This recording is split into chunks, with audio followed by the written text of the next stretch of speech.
Well, it turns out those videos showing Joe Biden freezing and getting let off stage by Barack Obama, they were fake.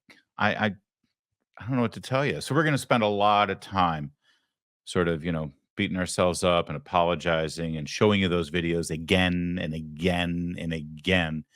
So buckle up. We really have to hear what Karine Jean-Pierre has to say because she's so much better than us. Also, we have more video of Joe Biden falling asleep on the world stage, representing us in front of world leaders. And that's worth seeing, although I'm sure those are fake too. Let's face it, everything about Joe Biden is fake, especially that chin. We'll get into that. Plus, Jerry Seinfeld with an epic smackdown of a heckler in the audience of one of his stand-ups. Oh, and that dude with boobs who went to the White House at a pride. I'm sorry, no.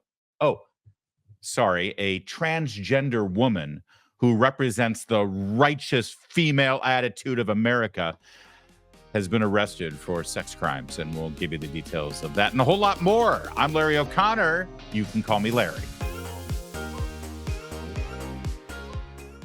Thanks for watching across so many town hall platforms, including our team over at Rumble, where we're live streaming and watching the live chat fly by as we go. And you guys give me lots of good ideas during the show, too, which I steal immediately and put them out there as if I had come up with the idea. So I appreciate your contribution to the show. No, we're not paying you one thin dime. Also, if you're watching us over there at the X platform, hello, it's good to see you, as well as Facebook or wherever you're watching us. And if you're checking out this show after the fact, as our audience is growing quite a bit for the podcast, especially on YouTube right now, please leave a comment, like this video, share this video, give a rating over on Apple and Spotify. Really helps us out, and it helps us get the word out. And after all, this is an election year, and I think it's important to get the word out. We can't count on CNN to tell you the truth. And the more we do what we're doing and the more you help support our videos, the better chances we have of actually getting the job done this November. So thank you. Thank you for everything you're doing. All right, so yesterday, Karine Jean-Pierre took the podium at the White House press briefing and educated all of us about those videos seeming to show Joe Biden at a Los Angeles fundraiser freezing like he's got rigor mortis of the brain, whatever's left of it, and then being led off stage by the guy who's really running the show, Barack Obama. Well, yesterday, Karine Jean-Pierre told us exactly what we weren't seeing in those videos and what they really meant. Ironically, several recent deepfakes actually attack the president for thanking troops. That is what they're attacking the president for. Both in Normandy, this happened, and again in Italy. And I think that it tells you everything that we need to know about how desperate Republicans are here. And instead of talking about the president's performance in office, and what I mean by that is his legislative wins, what he's been able to do for the American people across the country, we're seeing these deep fakes, these manipulated videos. And it is, again, done in bad faith. Wow. I mean, I got to tell you, I had no idea these were deep fakes. Did you hear that? That's exactly what she said. They're deep fakes. We're seeing these deep fakes. Deep fakes, manipulated video. You know, a deep fake is like the use of CGI and artificial intelligence to make you see something that isn't real. It's like it's animated. It's like it's been created. And not even manipulated video, actually, just sort of invented video. You've seen these things like that show Donald Trump dancing on stage, like in a Bollywood movie or something like that. I see there's a new one of Ted Cruz, that meme of where they come out and dance in front of a throng of concert goers. And you know what I'm talking about. Those are deep fakes. And I had no idea that these videos were, in fact, deep fakes. By the way, no one's making fun of Donald Trump for thanking our troops.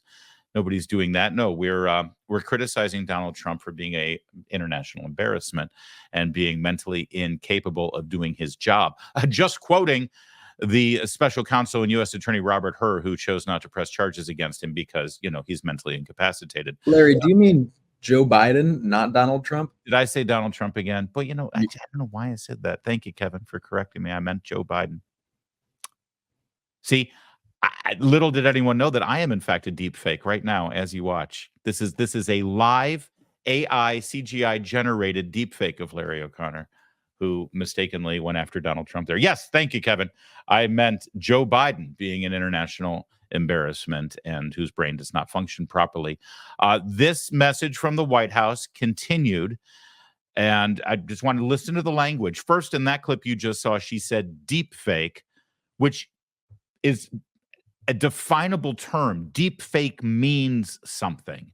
And so if this is the White House press secretary calling this video a deep fake, that's relevant, which of course we know it's not a deep fake. It was a video made by an audience member. There's no way that it is a deep fake. So I think she meant something else. And in this clip, she says, I think what they practiced backstage and what they wrote down in her binder that she screwed up because she's awful.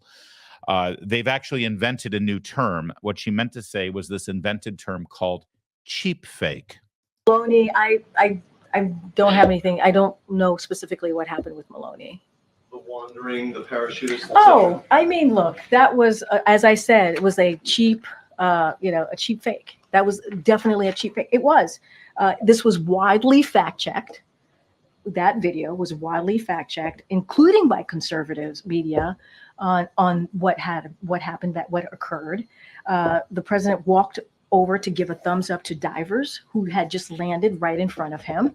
And if you run that tape a little bit longer, you would see what was happening, what the president was actually doing, and it is a cheap fake. So that is what about nothing, and he's totally normal. What I'm saying is, this is a president, right? Let's step back for a second. Instead of, and I said this moments ago, instead of Republicans, focusing on the president's performance in office and what he's been able to accomplish, his actual record, they do these cheap fakes. They're cheap fakes. And you're asking me about the Maloney. All right, so real fast. This time she's back on script and she's saying cheap fakes instead of deep fakes. I'm sure that they're going to erase the record of when she said deep fakes because that's a lie. These are not deep fakes. So they've invented this term, cheap fakes. I don't know what's fake about them because we're actually literally just showing you the actuality of what happened. And I guess they think it's a cheap shot to make at an 81-year-old man who's had 2 brain surgeries and clearly is suffering from some level of dementia or just flat out brain damage. But of course, the follow-up, and she's back on script. Oh, they don't want to they don't want to talk about his record. Oh, we'd love to talk about his record. And we do plenty of that. We talk about inflation. We talk about jobs. We talk about the border. We talk about crime. We talk about wars popping up in the Middle East and in Eastern Europe. Oh, we talk about Afghanistan.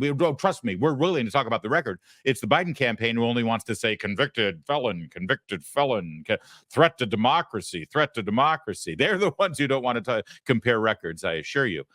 But in this case where they're talking about Biden, he was just going over to thank a diver. I think she means skydiver, paratrooper to be more specific, because a skydiver is there for recreation. These guys were demonstrating what happened in World War II when we liberated the continent from fascism.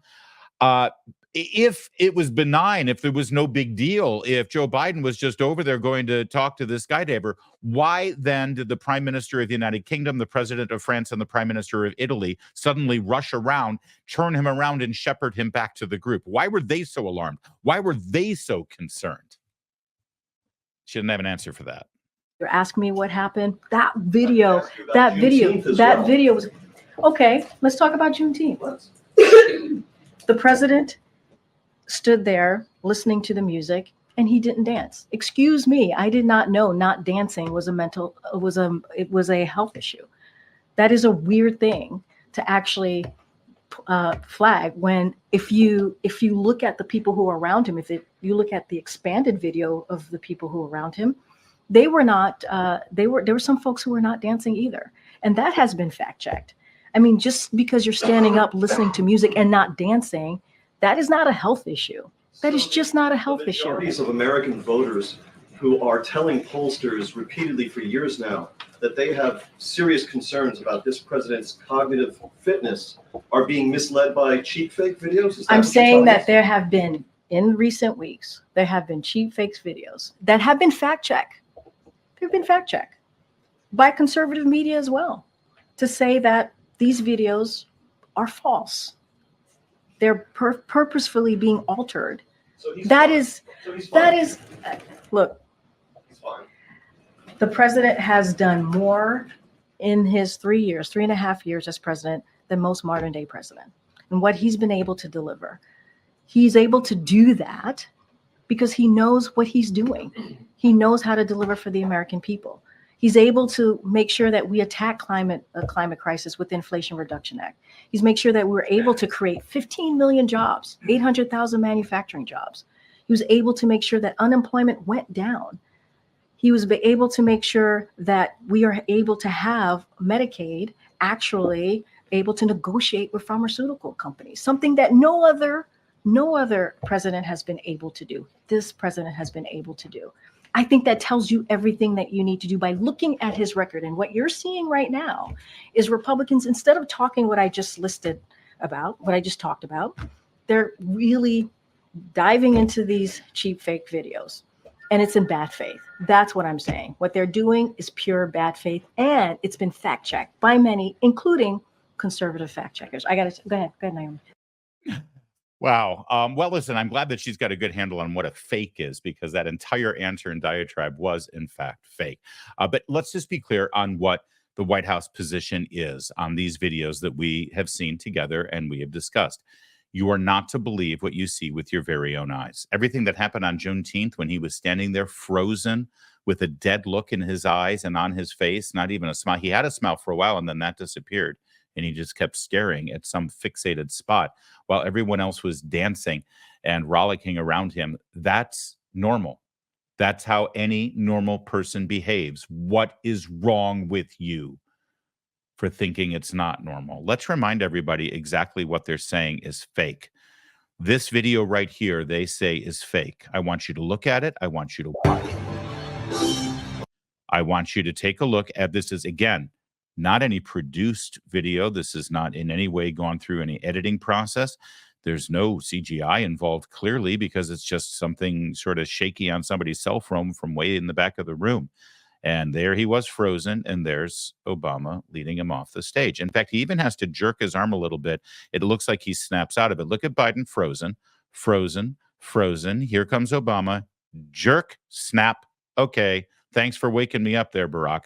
That's what they're telling you is a cheap fake. That's the term they're using, cheap fake. I don't know what's fake about it, because it's literally 100% real and actual in what happened. Now, juxtapose that against this. This is what they tell you is genuine. This is what they tell you is real. Look at the edit. Look at how we're close up now. We're zoomed in. We're taking a look at Biden. We're watching him wave. Now, the moment where he freezes is coming up here in a second, and you'll see what the control room controlling the 4-camera shot here in the theater does. He's waving and everything seems fine. And then the second we see him freeze and lock up right now, watch what they do. They immediately cut to a very wide shot so you can't see anything that's really happening. This is Obama grabbing him, jerking him, pulling him off the stage, and then they go back to a close-up shot. Now, that was literally manipulated. I'm not saying it was computer manipulated or in any way, utilizing graphics or animation or AI. It was manipulated in that somebody in the room said, oh my God, go to the wide shot quick. He's frozen. We knew this was going to happen. They gave us the heads up. We were worried about that. They go to the wide shot and they don't go back tight again until he's actually walking around. That's manipulation to keep you from seeing the reality. Now, the other shot that we looked at, and by the way, and that one that is manipulated to keep you from seeing the reality, that's what they're calling is real and genuine and true. And it's the only official video that you're allowed to look at. The other one, which has no manipulation and is literally exactly what the audience saw without any sort of enhancements from close-ups or wide shots, that's what they're telling you is fake. I mean, Orwell would love this. But let's get back to that. Since we're in the mode of deep fakes and cheap fakes and CGI and all of this stuff, let's get back to Karine Jean-Pierre at the press briefing yesterday as she further extrapolated with the members of the media and the American people exactly what we are to believe and what we're not to believe. Ladies and gentlemen, if you will, look right here. Okay, so you did not see Biden wandering around aimlessly, freezing up, shitting himself, sniffing dignitaries, falling asleep, drinking drug cocktails, and frisking serving girls. What you actually saw were cheap fakes. It's like a deep fake, but it's just the real video that we don't want people to see. Oh, and I am a Black lesbian. Ladies and gentlemen, if you will, look right here. Okay. All right. That may have been manipulated. I could be wrong. See, we do this so that you can see the difference. That I'm pretty sure was in fact manipulated. Karine. There's also a striking difference between the way the cable news networks are covering this story. Here's how Fox News ran with it. Obviously, we're at a very intense moment here in this campaign, just 5 months out. There's a big debate happening next week. And the White House is, I think, making a very concerted effort to try to throw cold water on these things that are getting attention, not just from the media, but, from regular folks all over social media as well. Yeah, Bill and Martha, I think that this is fascinating. I think it shows the extent to which the age issue and really the competency issue for President Biden is surfacing in polls, not just in Republican critics' corners, but independents. They're not going to go down this very detailed defense saying it's deep fakes or cheap fakes. There was nothing fake about former President Obama reaching over to President Biden's wrist and kind of tugging him to go. It wasn't fake when the Italian prime minister reached out to say, hey, come back over here.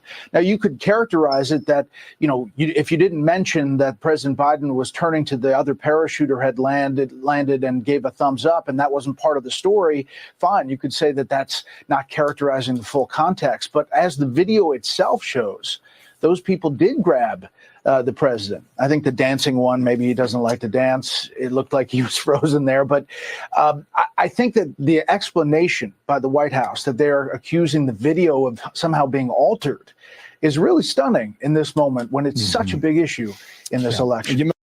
Yeah, it is stunning. And by the way, the chyron there tells it all. Unedited video refutes White House claim of alteration. Of course, there was no edit and there was no alteration, and it's not a deep fake or a cheap fake. They might not like it, but here's the thing. They don't like the reality, and they don't like you being able to see reality without them controlling the messaging to you. So their only alternative, their only reaction, the only thing that they've got is to blame us for showing you the reality and blame you for reaching a reasonable conclusion when you see reality.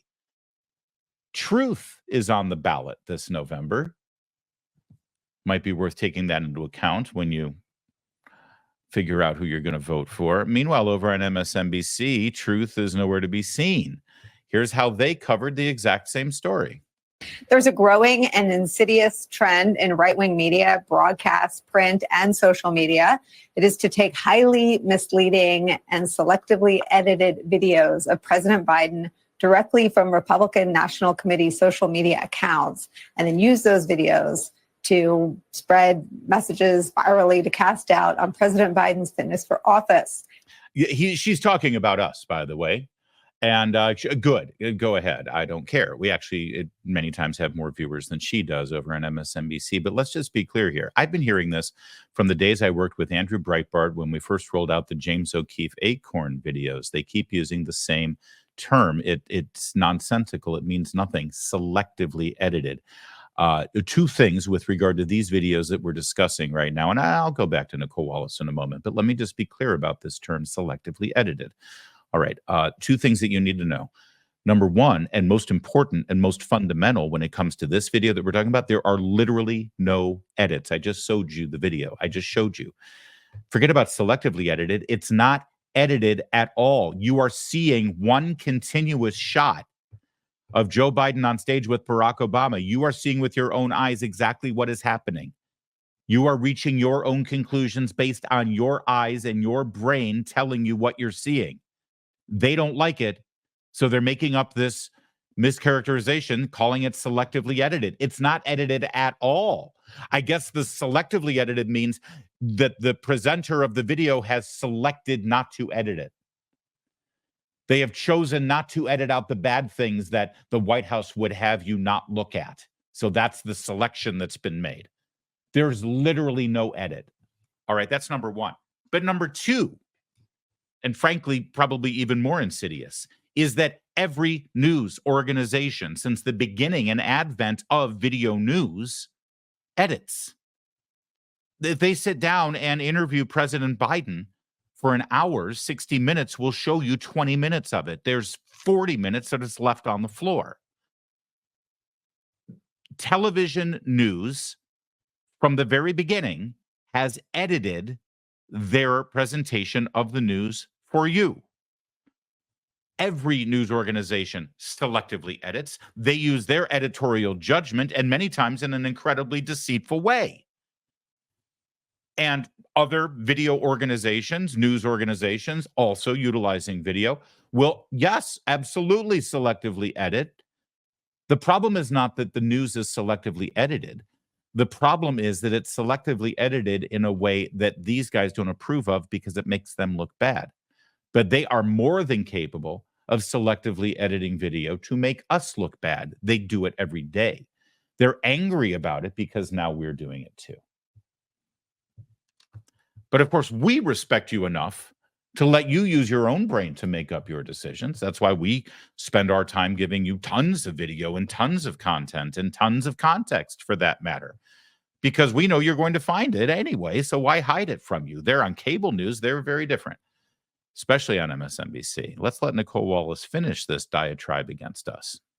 Here is this headline from the New York Post, quote, Biden appears to freeze up, has to be led off stage by Obama at Megabucks LA fundraiser. The full video posted by Biden finance chair on Twitter shows something entirely different. Look at what she's showing. Well, look at what she's doing. She's referring to this. We've already shown you this. This is the one that is manipulated by the control room, choosing wide shots and close shots. She's calling this the full video. There's nothing full about this. It's of the exact same moment. It's just that you don't get to see what the other video shows you. This is how insidious and Orwellian their twisting of the language is. They're lying to you. They're lying to their viewers. You're smart enough to see right through it. Biden reacting to applause. Look at the cap. I'm sorry. I'm just blown away. Look at the caption. Highly edited. Highly edited. There's literally no edit. Do I have to say this again? They're liars. They're just liars.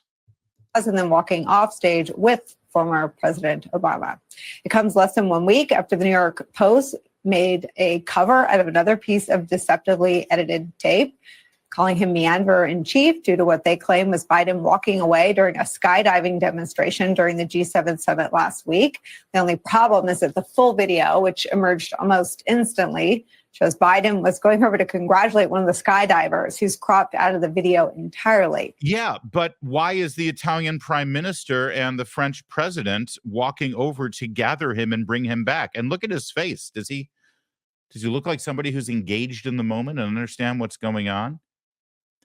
Now, Nicole Wallace is claiming that Joe Biden was going over to congratulate the paratroopers who came down there. That may be true, but Nicole Wallace doesn't know that. She's been told that. There's only one person on the planet who knows what Joe Biden was doing when he wandered away from the pack and meandered over on the grass toward those other paratroopers. Only Joe Biden knows what he was doing and whether he was going to congratulate. Nicole Wallace certainly doesn't. If Nicole Wallace were an honest journalist, she would report to her viewers, the White House claims that Joe Biden was going over to congratulate other paratroopers. But see, Nicole Wallace's job isn't to tell you what the truth is and to be objective. Nicole Wallace's job is to do the bidding of the party and defeat her political opponents, the people who used to pay her and employ her, Republicans. Both the articles are based on cheap fakes, videos of real events that are intentionally manipulated to fool viewers. Wow. Have you noticed how Nicole Wallace and MSNBC has not only adopted the language that the White House invented yesterday with this term cheap fakes, but they've even come up with a definition. They're acting like this is a term that's always been around. They're giving you the definition of a word that the White House invented to explain away this problem. This is full-on propaganda, what you're seeing here. Released on an RNC opposition research social media account with zero independent fact-checking by these so-called journalists and spread throughout the right-wing ecosystem. And we would take the hand-wringing by right-wing media about Biden's mental fitness in videos intentionally manipulated to make him look unfit, maybe a little more seriously if they weren't radio silent about the repeated glaring and real mental lapses happening behind podiums and on camera on the part of Donald Trump. Oh, you see the problem. The real problem is Donald Trump. What was that last thing she said? Highly edited and manipulated video. Okay, guys, listen, I hate to do this. But let's go to another example. This is, again, a video that was taken by somebody in the audience at this same fundraiser. This is Joe Biden talking. There's no edits. There's no CGI. There's no deepfake. There's no taking out of context. Here's what Joe Biden had to say about his presidency and the economy. And guess what? It's growing. The economy's growing. People doing better. We have the highest unemployment, lowest unemployment rate in 50 years. We have more people. We've had over 15 million people brand new hired into the workforce. You know, my son says we all have various short-term descriptions for your jobs, for what you accomplished. And he should say Joe Jobs. And guess what? It's great. Wow. That was, did you follow all of that? By the way, I do love the fact that he brings his son into the mix. He's talking about his son who just got convicted for gun felonies for being a drug addict while trying to acquire and successfully acquiring through deceit a firearm. Either that or he's talking about his son who's been dead for years, who he could very well have had a recent conversation with, I suppose. Here's the official transcript from the White House of what he just said. You know, my son says you ought to have we all have various short-term descriptions for your jobs, for your what you accomplished. And you should say Joe Jobs, because it's about jobs, about giving people a shot. You give them a shot, they never let you down. Barack Obama says, there you go. That was after even further nonsense from the president. Listen, all of that could have been cheap fakes or deep fakes or manipulated video. Everything that we just presented to you could very well be fraudulent. Maybe we'll find out tomorrow after Karine Jean-Pierre's presser today that I've just deceived you. But I can tell you that we just showed you video, direct and accurate, unedited, unadulterated, unfiltered video of your president. And we still, over here at Town Hall, continue to have great respect for you, for your intelligence, for your sense, and for your own brain to be able to digest it and work through exactly what you believe you saw. We don't need the White House press secretary to tell you what it was, and for that matter, what it wasn't. But it certainly wasn't fake. It certainly wasn't that. Can your savings weather an economic storm? Think about that. Think about what you put away for the future. Inflation, as we know, can render cash worthless. Real estate can crash like it did in 2008. Economies built on a mountain of debt can fall like a house of cards. There are very few physical assets you can invest in that stand the test of time. Gold has, in fact, withstood as a valued form of money for, well, thousands of years, for millennia. It's why people are flocking to it now and why Birch Gold is busier than ever. Through a little-known tax loophole, Birch Gold lets you convert a retirement account into a tax-sheltered IRA in physical gold. And the best part is it doesn't cost you a penny out of pocket. To learn more about this, text my name, Larry, to 989898 and claim your free info kit on gold. Ask yourself again, can your IRA or 401k weather an economic storm? If not, I want you to call the people I trust. Birch Gold. Text Larry, Larry, Larry, to 989898. Secure your savings today. President Joe Biden, representing the United States of America. He's the leader of the free world. He's the commander-in-chief of our armed forces. He was in Italy for the G7 summit, as you know. Video has surfaced now of a concert of Andrea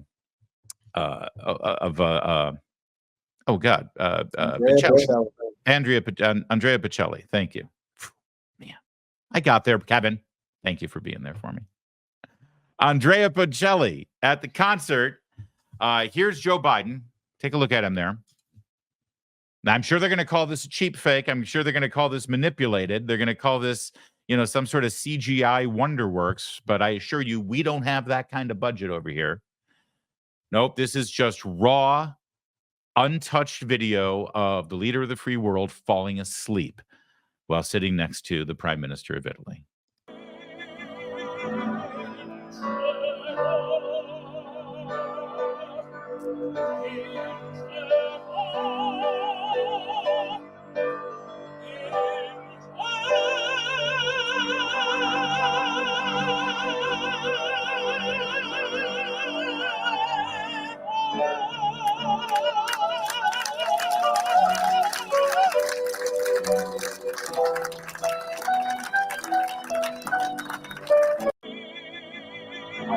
So even the high note wouldn't wake him up at the applause of the prime minister. By the way, I love this Italian move. Can we just do that one more time? Italians are awesome, aren't they? Watch this move.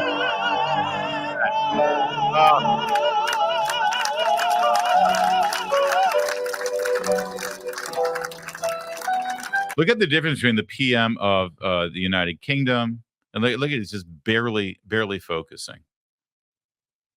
But no, I'm sure it's a cheap fake. It's a cheap fake again. Here's the thing about the White House saying that all this is manipulated and it's lies and it's CGI and it's heavily edited and it's altered and all these things. It makes us want to show you more. That's what it does. It's going to be like the Streisand effect. We're going to call it the Karine effect. Can we please? In fact, here's Joe Biden on the stage during the D-Day honoring of the fallen and honoring of the heroes who liberated the continent. He's representing the United States. And once again, if you remember this video, he fell asleep. Au-dessus de nos têtes, des énormes obus de nos navires de guerre. He's out. Certains de ces au-dessus de nos têtes, He's out. I'm looking at him. I'm sure he's just resting his eyes. You all have toddlers who want to stay up and watch the movie, and they're falling asleep on the sofa next to you. The head's doing that thing. And you're like, all right, come on. Come on, boo-boo, time to go to bed. Let's go. No, but boo-boo, you're sleeping. No, I'm not. I'm just resting my eyes. That's the leader of the free world resting his eyes. Oh, that's manipulated. You can't tell from that angle anyway. Okay, let's zoom in. Let's zoom in. au-dessus de nos têtes, des énormes obus de nos navires de guerre. Certains de ces au-dessus de nos têtes, the head even does the head even does the little bob. You can see it. Right? You see that? He's got the little. And listen, you can't give me the whole, well, listen, he's 81 years old and he just traveled from DC to Normandy. And, that's a lot for anybody. It's hard to sleep on planes. He's the president. He's got Air Force One. He's literally got a bed and a bedroom on that plane. It's not like he's sitting there in a business class seat and he's got to find the right angle. Okay, he's literally got a bed. And he's not going to have some flight attendant interrupt him to put his seatbelt on. It's Air Force One. He can do whatever he wants. If he's not sleeping well on that plane, maybe he shouldn't be president. And by the way, that is the only appropriate answer to what you see here with the president falling asleep on a regular basis is, well, what do you want? He's old. That's truly the only truthful answer. Of course he fell asleep. He's old. Old men fall asleep. To which the only appropriate response is, yeah, so maybe he should retire and not have a job, let alone the most taxing, stressful job on the planet Earth, other than being my producer. Let's not forget, it's not a new occurrence. This is not, oh, well, he just turned 81 and he's had a tough time and it's been really rough and he's in the campaign. No. Back in the heyday of his presidency, when he went to Maui for the tribute and memorial to the people who died in the fires, he did this. Never met before. We are a community that relies on family, on ohana, whether by blood or by friendship. But like many others, my son's home burned down. My daughter's home burned down. My home burned down. My parents are 59. Yeah, let's be clear here. This is not the president just deciding to take a moment to say a few prayers for the families who have been affected by the Maui fires. This is not the president saying a rosary or two because he's a very devout Catholic, This is a man who has fallen asleep. Watch his head right here. Here it comes. Watch what happens. Oh, there it is. That's what happens when you're sitting up and you fall asleep and your head starts to nod and your body reflexes wake you up. Watch it again. Here it comes.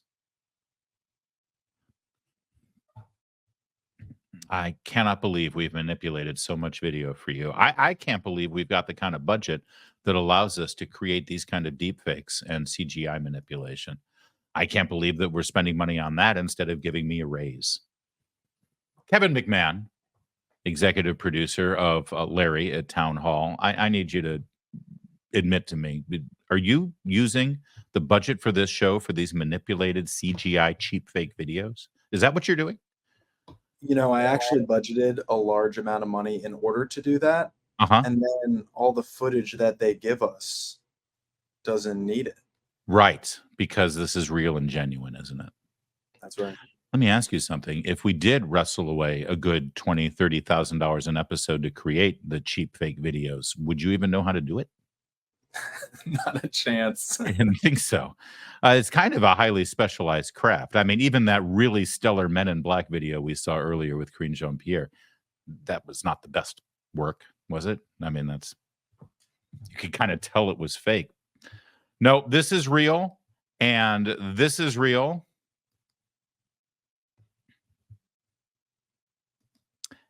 And this is real.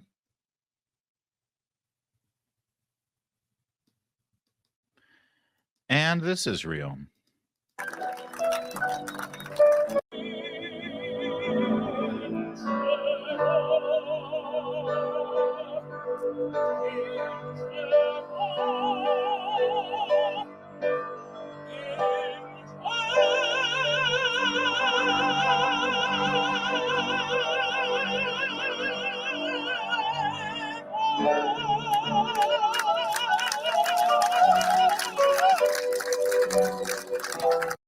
Sorry, I just love Andrea Bocelli, and I wanted to see this again. He's fantastic. I love that man. Now, sadly, it's very real. And if you look at the White House and you watch the manipulated cable news propaganda outfits, they will tell you that the real concern here about mental incapacity is Donald Trump.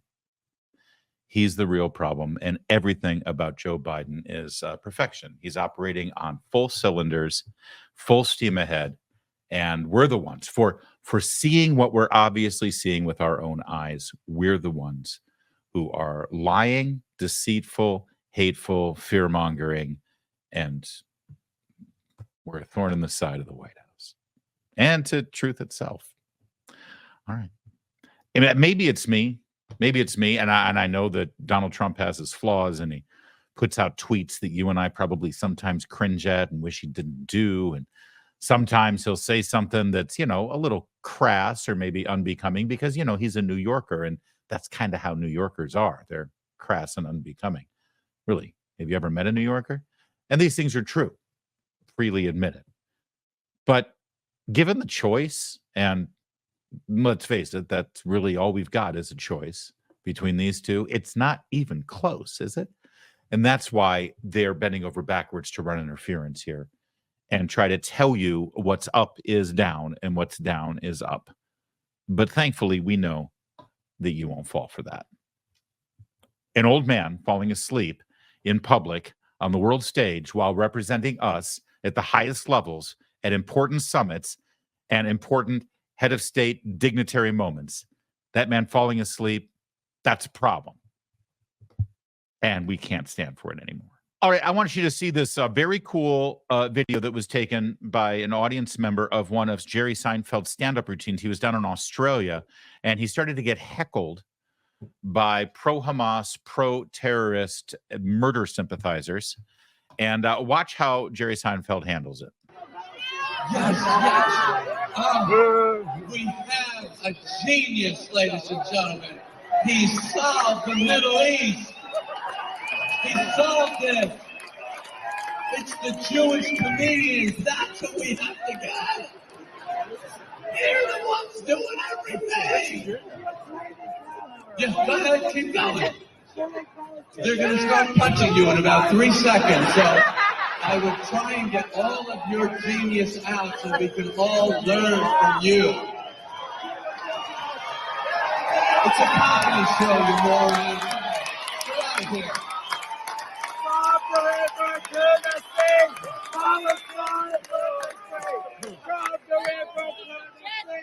Okay.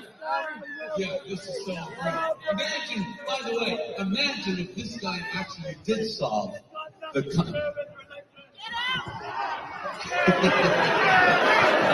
Yes, so you're really influencing everyone here. We're all on your side now because you have made your point so well and in the right venue. You've come to the right place for a political conversation.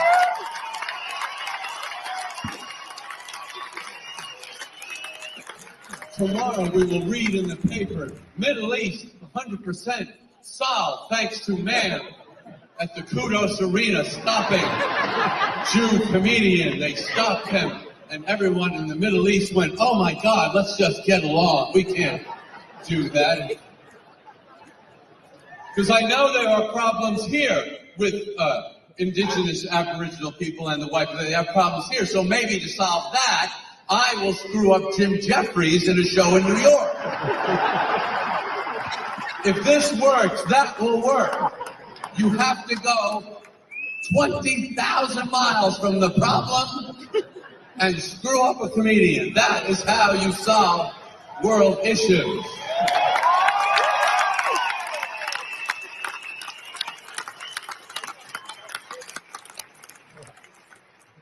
All right. Absolutely brilliant and fantastic and wonderful. And we can all take a lesson from this, honestly. No, we're not all stand-up comedians, but we have to deal with that guy who stands up and starts screaming. We have to deal with it all the time. I deal with it on my social media, don't you? You know, you're the problem. You're enabling people getting murdered because of your political positions. You're allowing children to kill themselves because you think that men are men and women are women. And you're contributing to the suicide of teenagers by not allowing your children to be talked into changing their gender. This is the kind of ridiculous, outrageous, deceitful, hateful political rhetoric people engage in. You know, because you want to vote for the guy you want to vote for, I and people in my subcategory of humans will be murdered. So this guy stands up to Jerry Seinfeld and says, you're the problem. You're the problem in the Middle East. And he's like, yeah, the Jewish comedians were the problem. We got to stop all the Jewish comedians and we'll solve the entire thing. You got to deal with people like this with ridicule. And I know it's hard to. You know, think about how hard it is. It's not easy for Jerry Seinfeld either, I would think. He just wants to tell jokes. He wants to make people laugh. He's in the middle of a concert, sold out theater in Sydney, Australia. He's trying to make people laugh. And then someone stands up, talk about, you know, harsh and the mellow, talk about changing the mood in the room. Guy stands up and calls him a murderer of innocent children in Gaza. And what's his crime? Why is he guilty of that? Because he's Jewish. That's not an easy thing for anybody to hear. Listen, I believe that women's sports being destroyed by transgender activists is an existential threat to the innocence of young girls in this country, that they will have to be exposed to male genitalia against their consent in their preteens and teenage years. I think that's a serious problem. I'm not even getting into the genital mutilation, the chemical sterilization. We can debate that as well. Let's just talk about that one thing. The transgender activists want fully intact males to be able to disrobe in front of young minor children, minor girls, and being able to see them disrobe as well, without their consent. That's the bottom line of the people who are advocating for men to participate in women's sports and utilize their facilities like locker rooms and restrooms. All right. I think that is incredibly destructive.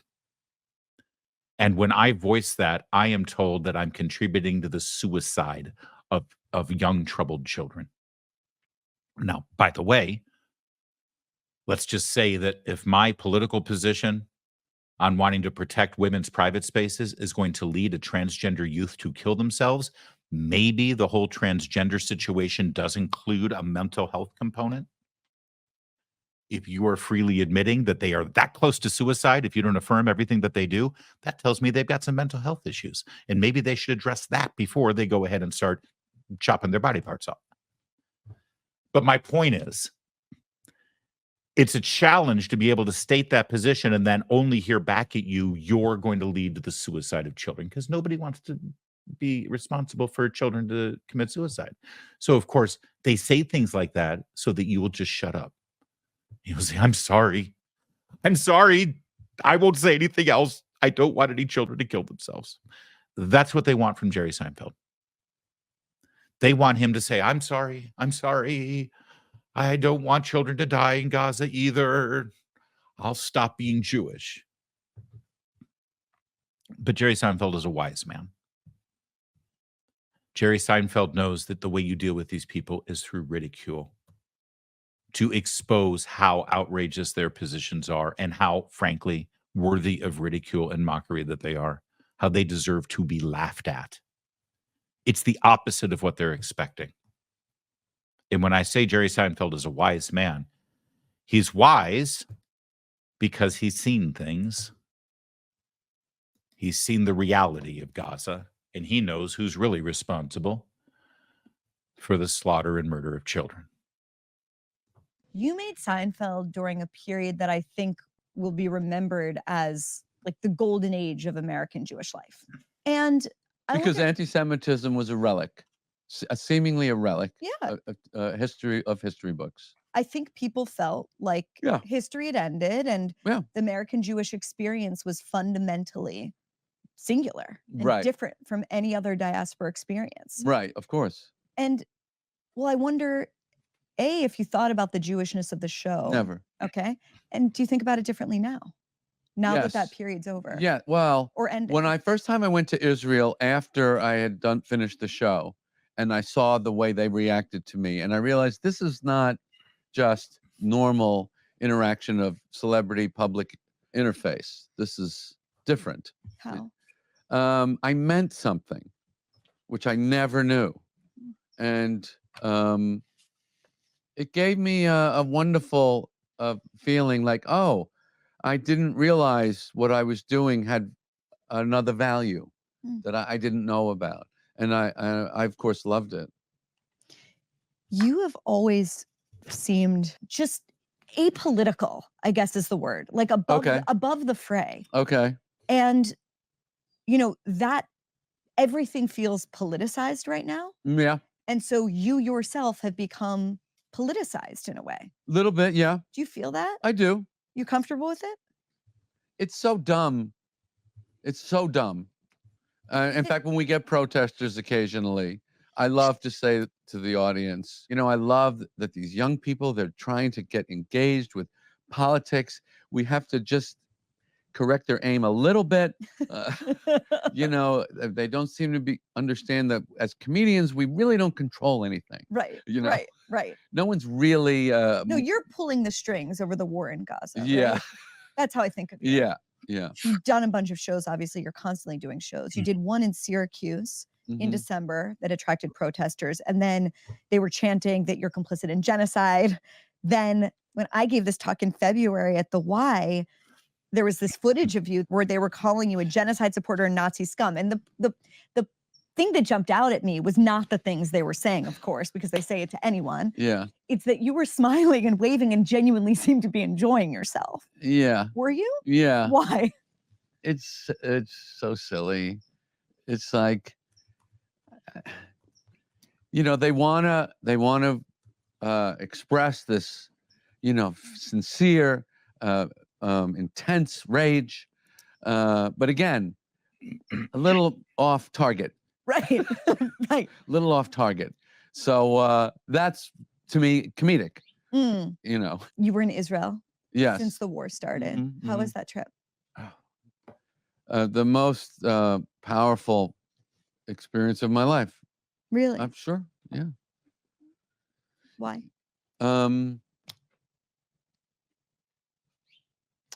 You know, you just...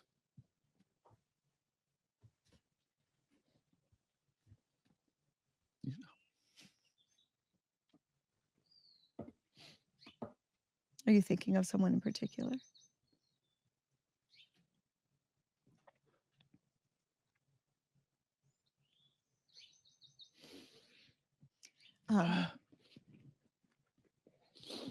Sorry. When you've seen what Jerry Seinfeld has seen, and you've got a wit like Jerry Seinfeld has, and you've got observations on the world that he's always had well before the events in Israel and his trip there. Honestly, you don't have time for somebody standing up in the middle of the crowd saying that he's responsible for the murder of anybody over in the Middle East. He knows better. He knows a lot. He's an observer of the world. And that's why he responded in such a masterful way. And that's a lesson that we could all learn. Now, I want you to think for a second about how special it is to be invited to the White House. Have any of you been invited to the White House? Most of you have not, right? That is a really special thing.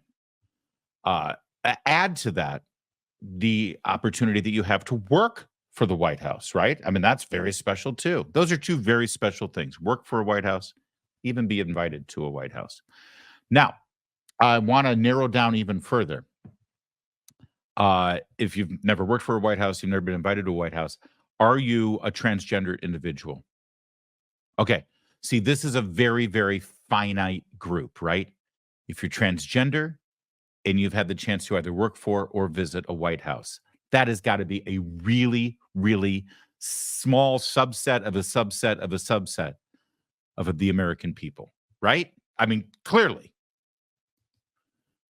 So think about that for a minute when you see this headline from Town Hall. Remember the trans woman who went topless at the Biden White House?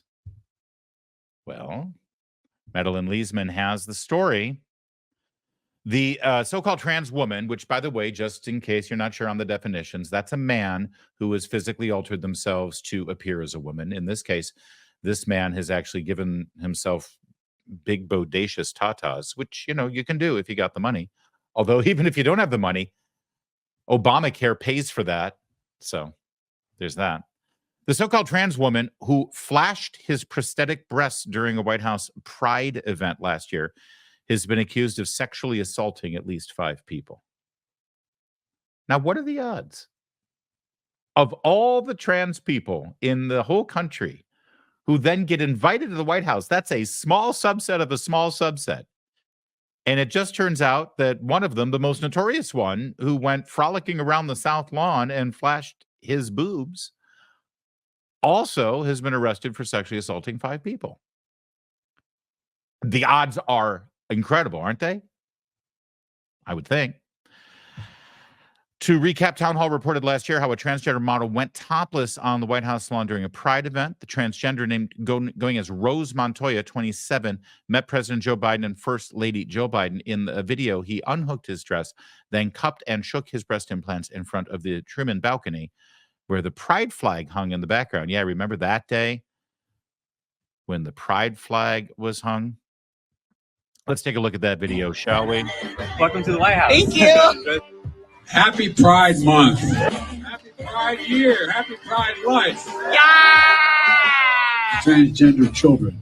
You are beautiful. You are heard. You belong. You are understood. You are loved. And you belong. One of the bravest and most inspiring people I've ever known. And you're welcome. Good folks.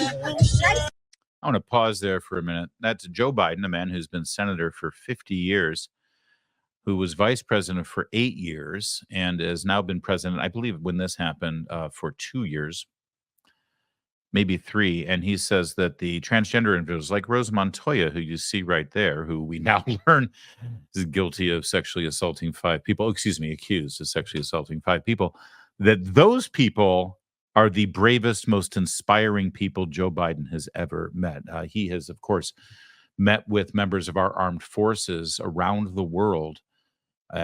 He met with the SEALs who killed Osama bin Laden on the direct orders of their commander-in-chief, thus bringing closure and justice to so many of us who experienced the horror of 9/11. But these people right here are, how did he put it? One of the bravest and most inspiring people I've ever known. The bravest, most inspiring people he's ever known. Well, I mean, listen, who's to question Joe Biden's judge of character, right? I mean, he did tell us that Hunter Biden's the smartest man he's ever met. So let's just go with it. Let's see what else Rose Montoya did that day. I mean, you're welcome. Good folks. Can we take a little video? Hi, Mr. President. It is an honor. Trans rights are human rights. Oh, it's a video. Oh, it's a video.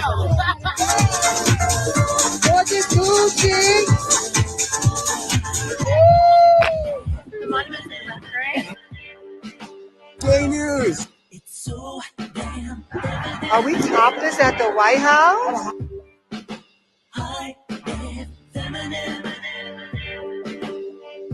Montoya said going topless in D.C. is legal, and I fully support the movement to free the nipples. As a result, the White House called the behavior inappropriate and said that the people who appeared in the video would not be invited back. This week, Redux reported that Montoya was accused of sexual assault by another transgender person, his ex-girlfriend, Jessie Diamond. Hold on, his ex-girlfriend. His ex-girlfriend. So would that be another man who presents as a woman? Or see, the whole thing about gender confusion and changing one's pronouns and names, and the fact that we're supposed to call this man with fake breasts a transgender woman. Actually, you're not even supposed to use transgender, just a woman. So it's meant to confuse. It's meant to upend the way normal people would think about normal things or even abnormal things. So when you hear that a transgender woman has a girlfriend who is also a transgender person, does that mean it's another man? We'll never know, I guess. Oh, no, here we go. His ex-girlfriend, Jessie Diamond, who is a female, who reportedly identifies as a man. I should have just finished the sentence. Thank you, Madeline. She's a good writer. She's going to inform us. All right, quoting from Redux. On June 13th, Diamond posted a thread on X accusing Montoya of sexually assaulting her while she was recovering from phallo surgeries.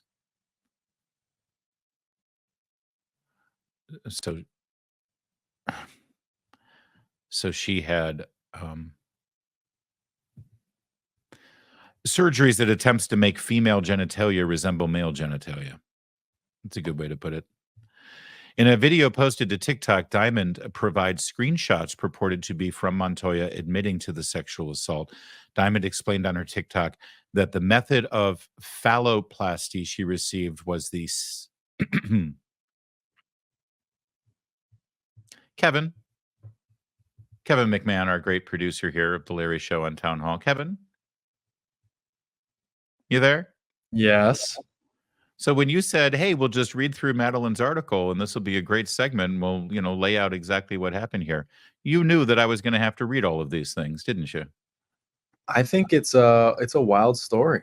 It is a wild story, but you knew that you were putting me in a position to have to say to our vast audience across social media and across all the town hall platforms, semi-rigid rod, which is broken at the base. Have you never used the phrase phalloplasty on the internet before? You have set me up, young man, and I will get you for this. Diamond explained on her TikTok that the method of phalloplasty she received was the semi-rigid rod, which I think it's the Cadillac of phalloplasties. Sorry, Cadillac. Okay, it's the Bud Light of phalloplasties. Is that better? Which is broken at the base. She also described the recovery process as hell. I can imagine. I can only imagine. And stated that she was bedridden and had to learn how to walk again. Now, some of us have trouble walking with that. It was during this time when Diamond was particularly vulnerable post-surgery that she alleges the boost by Montoya occurred. I was physically incapable of walking the first 10 plus times that he raped me. I couldn't run away if I tried, and I couldn't afford to stay anywhere else, Diamond wrote in her thread on X. Colin Rugg then picks it up on X, saying trans TikToker Rose Montoya, who went viral at the White House, has been accused of sexually assaulting 5 people. The accusation was made by Jessie Diamond, who shared what appears to be an email from Montoya. I broke your trust and violated you, the email read. Is this the video? Rose, I was just informed that you've accused me of DV, even though you've admitted to DV in our relationship. So I was just wondering, Why did you send me this email where you confessed to all the ways you harmed me? And yet I'm the one who harmed you? Why didn't you say that? Why are you admitting to violating me? I'm just really confused.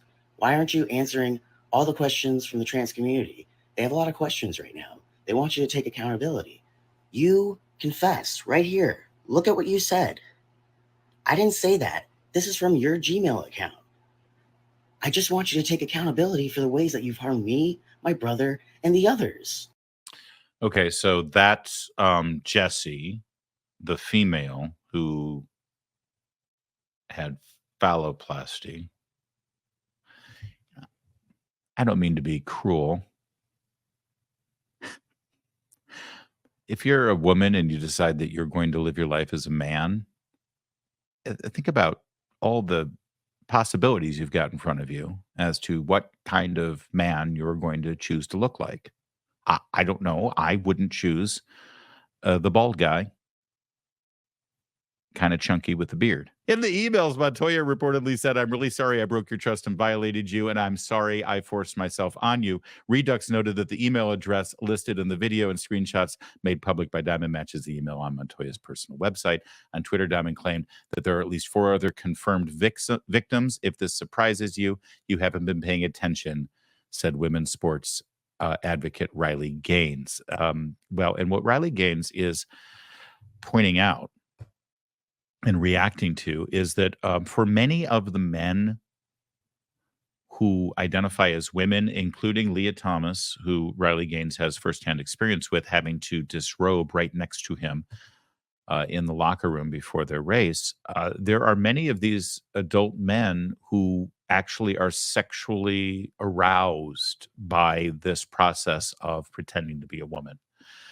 And they're still attracted to women, I'll have you know.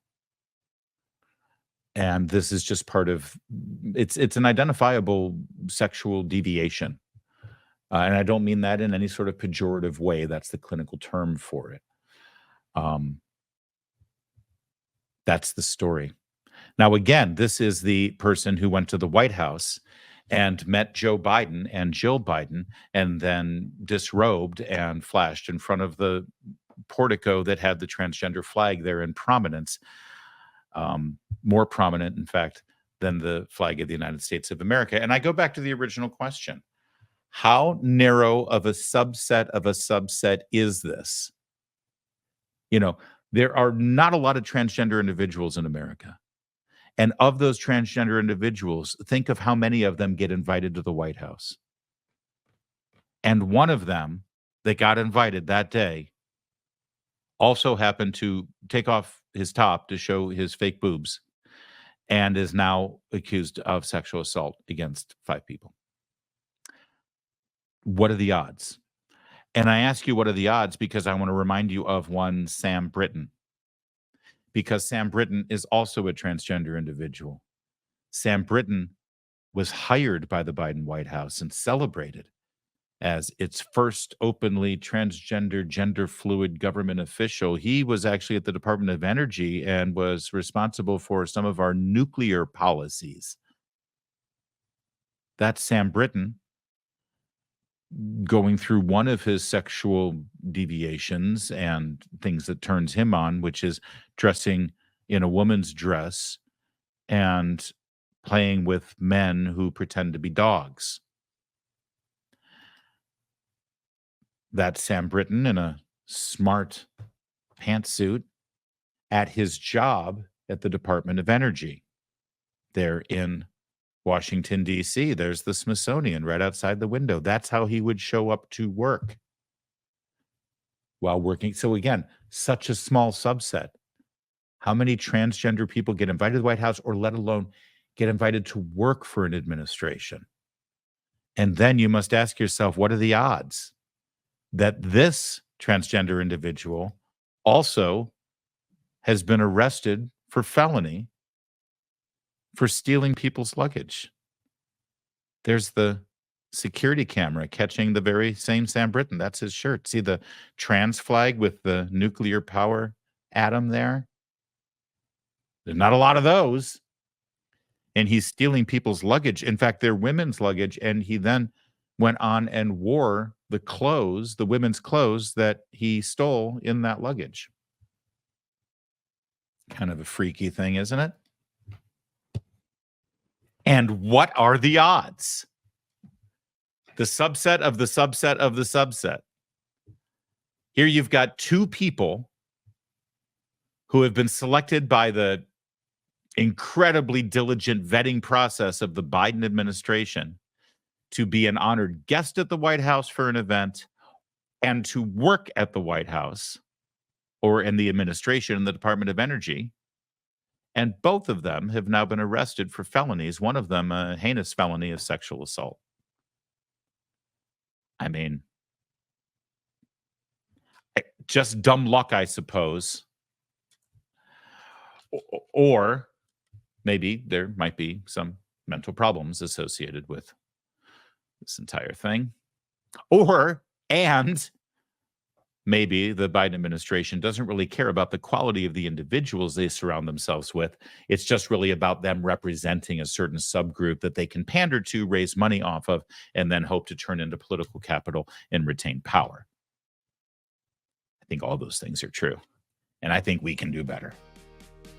That is it for this time. We will be back next time. In the meantime, my name is Larry O'Connor. You can call me Larry.